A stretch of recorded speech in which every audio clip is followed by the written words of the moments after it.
सूर्यग्रहण आले की सगळ्या गर्भवती स्त्रियांमध्ये भीती निर्माण होते. चला तर मग यामागचे वैज्ञानिक दृष्टिकोन आपण समजून घेऊयात. सूर्यग्रहण म्हणजे काय?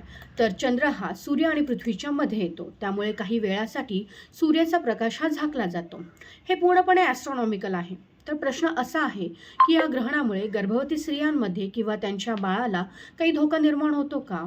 तर वैद्यकीय संशोधनानुसार ग्रहणामुळे गर्भवती स्त्रियांना किंवा त्यांच्या होणाऱ्या बाळाला डायरेक्टली कोणताही हार्म झाल्याचे सायंटिफिकली कोणतेही इव्हिडन्स नाही आहेत. तर ग्रहणातील सूर्याकडे डायरेक्ट डोळ्यांनी पाहिले तर आपल्या रेटिनाला इंजुरी होऊ शकते. मात्र हे कोणत्याही नॉर्मल व्यक्तीला होऊ शकते. तर या ग्रहणामध्ये स्त्रियांनी काय काळजी घ्यावी? तर आराम करावा, भरपूर पाणी घ्यावे, रोजचे सात्विक अन्न घ्यावे. काही त्रास झाला, चक्कर वगैरे आली तर पूर्णपणे रेस्ट घ्यावा.